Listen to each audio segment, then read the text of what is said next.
Kumuha tayo ng update ngayong magsisimula ng dumami ang mga pasaherong bibiyahe mula sa Parañaque Integrated Terminal Exchange. Mula sa Parañaque, may ulat doon on the spot si Von Aquino. Von? Rafi, Sandra, hirap nang makabili ng ticket pa Bicol yung ilang pasahero dito sa Parañaque Integrated Terminal Exchange, kaya naman ang ilan, chance passenger na lang. Tulad ni Larry Tino at kanyang dalawang kasama na ngayon palang naghahanap ng mabibiling tiket patungong Bato, Camarines Sur. Pero makaraan ng ilang minuto, swerteng may 3 pasahero rin ang hindi sumipot sa 10 a.m. na biyahe, kaya naman nakabiyahe sila.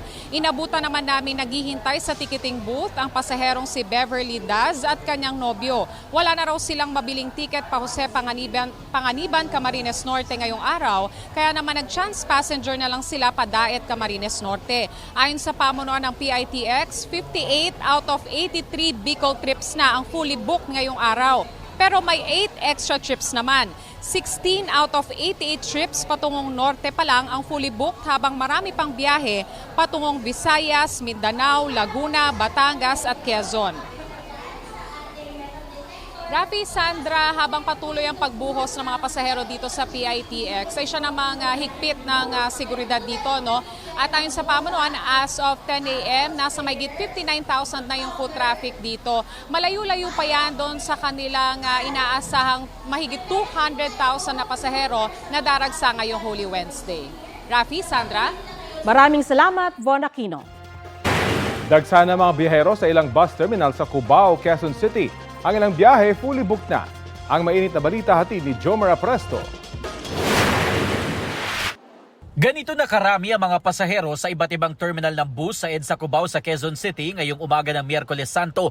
Kabi-kabila ang mga pila ng mga pasahero na umaasang agad makakauwi sa kani-kanilang mga lalawigan. May ilang terminal dito ang nagkakaubusan na ng bus o kaya'y fully booked na ang biyahe. Sa isang bus terminal na biyaheng Batangas at Lucena, wala na raw halos bus na naiwan sa Cubao ayon sa mga tauhan nito. Dahil dito, inaasahang mamaya pa makasasakay ang kanilang mga pasahero. Sa isa pang bus terminal na biyaheng Norte, fully booked na ang mga biyahe hanggang sa April 18. Sabi ng dispatcher, mayroon naman silang extra bus para sa mga pasahero na magwo-walk-in o chance passenger. Sa isa pang terminal na biyahe ring Norte, napakahaba na ng pila at inaasahan na mas madaragdagan pa ito sa mga susunod na oras. Ang terminal naman na may biyaheng papunta ng Lucena at Quezon, napakarami na ng mga pasahero na nag-aabang ng bus. Ang 56 years old na si Nanay Luisa, galing pa raw ng La Trinidad, Benguet at may bitbit na iba't ibang klase ng bulaklak at halaman. Ipapasalubong niya raw ito sa kanyang mga kamag-anak sa Lopez, Quezon. Alas 6 pa raw siya kagabi dumating. Yung kamag-anak kong taga-Cordon po sila noon, Cordon Isabela. Hinihintay ko sila, hindi ko alam yung pupuntahan ko po eh. Namatay po yung auntie ko.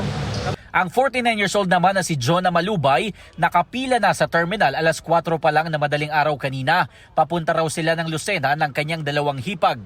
Tapos pagdating ng Lucena, sasakay kami yata ng barko, papuntang Romblon. Bakasyon lang. Okay lang, basta importante makasakay. Ayon sa terminal master na si Elvin, inaasahan nila na mas darami pa ang mga pasahero na pauwi ng lalawigan hanggang bukas ng gabi. Para masiguro ang kaligtasan ng mga pasahero, pinagpapahinga muna nila ang mga bus driver na kababalik lang na Metro Manila. So, umpisa po kami sir na mga alas 7 po ng gabi. Hanggang ngayon po, marami pong talaga dumarating pasahero. Wala pong puto lang natin, pila. Pero suportado naman namin. Yung paratingan namin ngayon ay 27 na unit. Kaso nga lang, hindi natin maiwasan pagdating dito, medyo puyat. Pinapahinga namin saglit pagka sinabi nila na okay na po, pabiyahe po namin. Marami na rin mga tauhan ng Quezon City Police District ang nakabantay sa iba't ibang terminal sa Cubao. Jomar Apresto nagbabalita para sa GMA Integrated News. Inaasahan na mas darami pa ngayong Semana Santa ang mga pasaherong daraan sa NAIA kumpara noong nakaraang taon. Detalye tayo sa ulat on the spot ni Ian Cruz. Ian? Yes, Rafi, mula pa nga kanina ay talagang tuloy-tuloy na ang pagdating ng mga pasahero dito sa NAIA Terminal 3. At inaasahan nga, Rafi, na ngayong Miyerkules Santo ay mas tataas pa ang bilang ng mga pasaherong dumadaan sa 4 na terminals ng NAIA. At pero sa atin namang obserbasyon ay maayos at tuloy-tuloy naman ang pagdating at pag-alis ng mga pasahero dito. Kahapon, Miyerkules Santo, mahigit 68,000 na pasahero sa international at sa 71,000 naman sa domestic ang dumaan sa NAIA. Mas mataas ito, Rafi, ng 9.56% sa mahigit 128,000 na dumaan sa NAIA noong nakaraang Martes Santo. Inaasahan naman na simula nga ngayong araw, mas tataas pa ang bilang ng mga pasahero. Mas marami ang inaasahan pagdating ng Huwebes at Biyernes Santo gaya nung nakaraang Semana Santa. Sa mga may flights, mas maigi pa rin na dumating ng mas maaga sa paliparan para maiwasan ang aberya.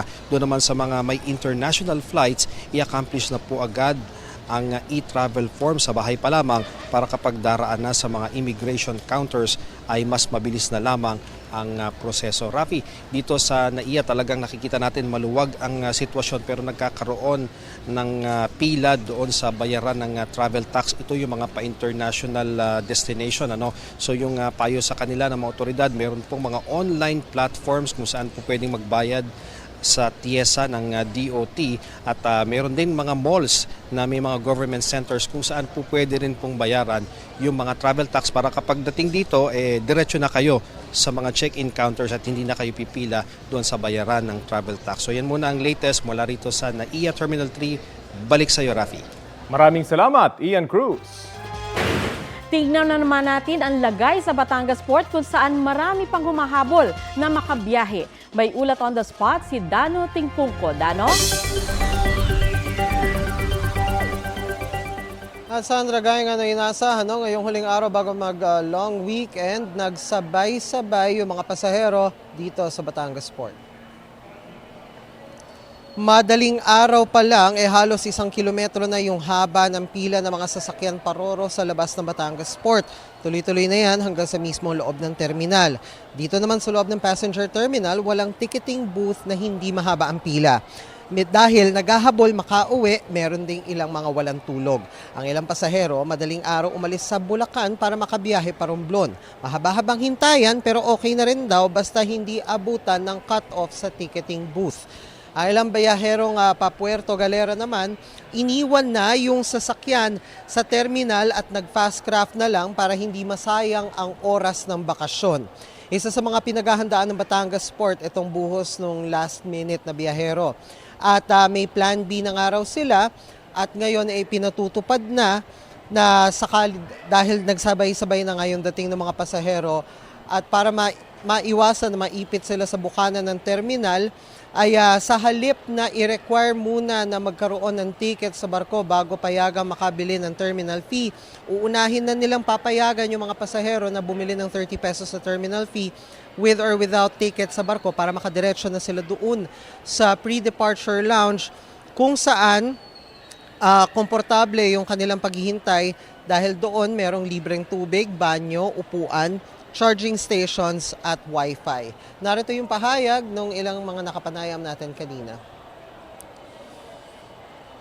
Inagaan namin ng kasi nga, sabi nga daw sa amin, kasi nga walang online. Kami, agahan namin kasi nga maraming ticket. Yun nga, mahaba pila. At yun nga nangyari. Yun nga nangyari talaga. In-expect na. In-expect na maraming babiyahe. Kaya pa? Kaya pa naman. Para sa para sa vitamin C. Napagdesisyonan po na na lang po kami, mag-car, tas mag-parking na lang po kami doon sa labas. Stranded din po yung mga mga kotse po, ang haba po ng pila. Kaya nag-online booking po sila ate para po sa parking po. Sandra, yung sitwasyon dito sa Batangas Port, parang dagat, no? Minsan umaalon, minsan banayad. So kung kanina, inaalon tong Batangas Port sa dami ng mga nakapila dun sa Roro sa labas ng terminal. Ngayon, nabawasan na yung pila na yan, nawala na yung pila na yan matapos bumiyahe na nung mga nakapilang sasakyan. Ganon din ang sitwasyon dito sa loob ng terminal. Kanina maraming tao. Ngayon, marami pa rin tao sa aking likuran. Pero ito, mga new arrival na to. Yung mga nandito kaninang madaling araw, kaninang umaga, nakabook na sila ng kanilang mga ticket at dalawang bagay lang yan. Kung hindi sila naghihintay dun sa pre-departure lounge, nakaalis na sila dun sa kanilang mga sasakyang barko. Sandra. Maraming salamat, Dano Tingkungko. Posible ulit na umabot sa 50 degrees Celsius ang heat index sa ilang bahagi ng bansa ngayong Miyerkules Santo. Kahapon pumalo sa ganyang damang init ang naitala sa Los Baños, Laguna, na pinakamataas na record ngayong tag-init ayon sa Pag-asa. Posible yang maulit doon ngayong araw. Nasa danger level po yan. 17 iba pang lugar sa bansa ang posibleng makaranas din ng ganyang level ng heat index. 47 degrees Celsius ang posibleng heat index sa San Ildefonso, Bulacan. 44 degrees Celsius sa Tarlac City, Sangli Point, Cavite at Tanawan, Batangas. 43 degrees Celsius sa Etiague, Isabela, Baler, Aurora at Catarman, Northern Samar. Maaari namang umabot sa 42 degrees Celsius ang posibleng heat index sa Pasay City at ilan pang bayan at lungsod sa Luzon at Western Visayas. Ayon sa Pag-asa, walang bagyo o low pressure area na inaasahan sa loob ng Philippine Area of Responsibility ngayong Miyerkules Santo hanggang sa Linggo ng Pagkabuhay. Magpapatuloy ang pag-iral ng mainit na easterlies sa malaking bahagi ng bansa. Posible pa rin ang tsansa ng mga panandaliang ulan o local thunderstorms lalo sa bandang hapon o gabi, partikular sa mga nasa eastern section. Ito ang GMA Regional TV News. Mainit na balita mula sa Luzon, hatid ng GMA Regional TV. Isang Chinese dredging vessel na may sakay ng mga Pinoy at Chinese ang tumaob sa Rizal Occidental, Mindoro. Chris, kamusta ang search and rescue operation dyan? Sandra, isang tripulanteng Chinese ang nasawi habang nailigtas naman ang 14 na Pilipino at Chinese mula sa 25 tripulante ng barko. Sa kuha ng ilang residente, huli cam ang pagtaob ng Chinese vessel pasado alas 5 ng hapon kahapon sa barangay Malawaan. May dalang buhangin ang nasabing barko na pinapatakbo ng 13 Pilipino at 12 Chinese. Sa isinagawang rescue operations, na-recover ang katawan ng isang Chinese. Idineklara siyang dead on arrival.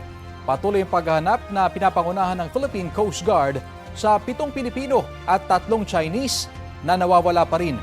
Ayon sa mga otoridad, posibleng natrap sila sa engine room. Ito ang GMA Regional TV News. Mainit na balita mula sa Luzon, hatid ng GMA Regional TV. Isang Chinese dredging vessel na may sakay ng mga Pinoy at Chinese ang tumaob sa Rizal Occidental, Mindoro. Chris, kamusta ang search and rescue operation dyan? Sandra, isang tripulanteng Chinese ang nasawi habang nailigtas naman ang 14 na Pilipino at Chinese mula sa 25 tripulante ng barko. Sa kuha ng ilang residente, huli cam ang pagtaob ng Chinese vessel pasado alas 5 ng hapon kahapon sa barangay Malawaan. May dalang buhangin ang nasabing barko na pinapatakbo ng 13 Pilipino at 12 Chinese. Sa isinagawang rescue operations, na-recover ang katawan ng isang Chinese. Idineklara siyang dead on arrival. Patuloy ang paghahanap na pinapangunahan ng Philippine Coast Guard sa 7 Pilipino at 3 Chinese na nawawala pa rin. Ayon sa mga otoridad, posibleng natrap sila sa engine room. Kaugnay sa search and rescue operation sa mga Pinoy at Chinese na sakay ng tumaob na Chinese dredging vessel sa Rizal Occidental, Mindoro at pagbabantay sa Semana Santa, kausapin natin si PCG Deputy Spokesman Lieutenant Commander Michael John Encina. Magandang umaga at welcome po sa Balitang Hali. Sir, magandang umaga po. Apo, kumusta po yung paghahanap sa mga nawawalang sakay ng tumaob na Chinese dredging vessel? Yes, sir. No? Upon the receipt of this maritime incident kahapon, sir, we've started the deployment of our quick response team from Coast Guard District Southern Tagalog po. Nagbigay po agad-agad si Commodore Tubilla ng direktiba para po magkandak agad ng search and rescue operation. So nandyan po, composite team, yung pinadala po natin. Special operation groups, ito po yung mga divers natin. We also have a medical team standby in coordination with the MDRRMC. Katulong po natin sila dyan. At ito pong ating Marine Environmental Protection Unit in observance po at saka po dito sa anticipating po natin. Ito pong possibility of oil spill. So today po din, meron na po tayong barko ng Coast Guard po na naka-standby, deployed dyan po sa incident area. Tukoy na po ba kung ano yung naging problema kaya lumubog itong barko? As of the moment, sir, we focus our operation on the search and the rescue one. Kasabay po nito yung ating mitigating measure for possibility of oil spill. With regard dun po sa investigation na kinakandak, meron po tayong initial investigation na ginagawa in coordination po dun po sa mga na-rescue agad-agarang nakuha ng Philippine Coast Guard. Sa ngayon po, ang ating focus is sa search and rescue and oil spill mitigating measures po natin. Yung pong tinatawag natin na MCIT or yung the Marine Casualty Investigation Team ay susunod naman po eventually kapag na-ensure na po natin at na-finalize po natin yung ating search and rescue operation. May nabanggit na po ba yung mga nakaligtas kung nasaan yung kanilang mga kasama kasi sinasabing posible nasa engine room yung ibang tripulante? Well, isa po yan sa mga plannings na gagawin po natin. No? May mga drillings and boreholing po tayo doon na gagawin sa hull po ng barko para ma-ensure po natin kung nandun po ba yung pong natitirang 10 tripulante nitong Honghai 16. Again, sir, just to clarify things up, this vessel is not a Chinese vessel. This is a Filipino flag vessel. Nakarehistro po ito sa ating bansa. Meron po itong Filipino crew at meron din pong Chinese crew on board during the conduct of their dredging operation. Okay, so Philippine flag siya. Pero sand carrier nga po ba itong vessel na ito? Yes po, dredger po ito. Sand carrier, tama po kayo dyan. Opo, meron po ba tayong impormasyon kung meron namang kaukulang permiso itong dredger na ito at ano yung business nila? Saan dadalhin itong mga kinokolekta nilang mga buhangin? Kung meron lang kayong impormasyon. Sir, kasama po ito dun sa investigation na gagawin po natin ng MCIT natin. We are also in coordination na po dito po sa shipping company po nitong vessel Honghai 16 para po din sa tulong na may provide po nila dito po sa ating mga crew, Filipino and Chinese, for their respective assistance. Meron na rin po ba tayong koordinasyon sa Chinese Embassy kaugnay nitong kanilang mga citizen? Well, kasama po yan sa nilalatag natin ng mga measures natin para po ma-providean din po natin ng necessary assistance. Ito pong mga Chinese crew, we are also in lateral coordination sa ating DFA for that. Abangan po natin yung drilling operation na inyong binabanggit. Mapunta naman po tayo sa Semana Santa. Kumusta po yung monitoring nyo sa mga pantalan sa bansa? Well, this 13 April, sir, nag-increase na po tayo ng heightened alert status. Ito po ay direktiba ng ating komandante, si Admiral Ronnie Hilgavan.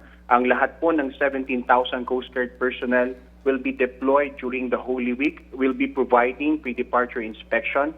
Yung pong ating mga K9 teams will be conducting ito pong ating mga K9 paneling sa terminals, sa ships, doon po sa mga bagahe ng ating pong mga kababayang biyahe. Ang ating pong Sea Marshals ay mag-on board naman po dito po sa mga malalayong biyahe. Like for example, sa Manila to Cebu, Manila to Zamboanga, Manila to Palawan. Meron po tayong mga Coast Guard personnel na papasamahin sa mga ganitong biyahe. Meron po tayong establish din na malasakit help desk in which kasama po natin ang ating mga Coast Guard auxiliaries na handang magbigay ng pangunahing luna sa mga kababayan po nating nangangailangan na nandito po at nag-aantay sa mga terminals.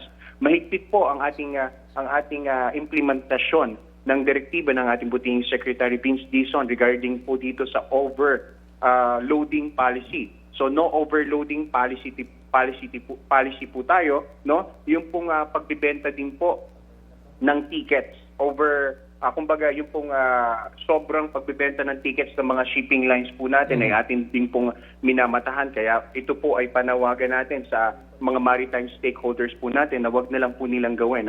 At mahigpit po ang ating inspection sa mga ganitong polisiya natin, especially sa pag-influx po ng ating mga pasahero. And I would assume pati po sa mga maliliit na mga pantalan kung saan mga bangka lang yung bumabiyahe, ganun din po kahigpit ang PCG. Yes, tama po kayo dyan, sir.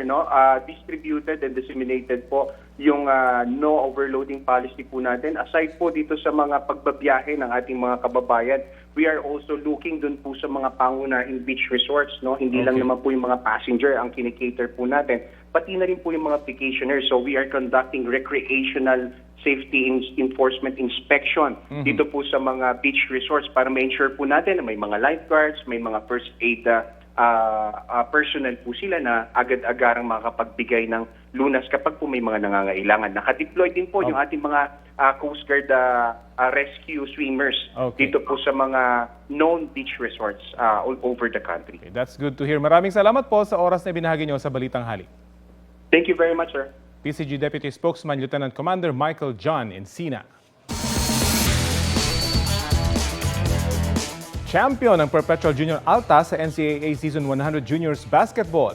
Nagwagi sila kontra sa dinulog na sa Green Hills Greenies matapos manaig sa Best of 3 Finals. Sa Game 3 kahapon, tinalo nila ang Greenies sa score na 101-67. Kauna-una niyang kampyonato ng University of Perpetual Hub System Delta sa basketball sa NCAA. Finals MVP si LeBron James diet ng Junior Altas na may average na 13 points, 11.7 rebounds at 2.7 steals sa buong 3 laro.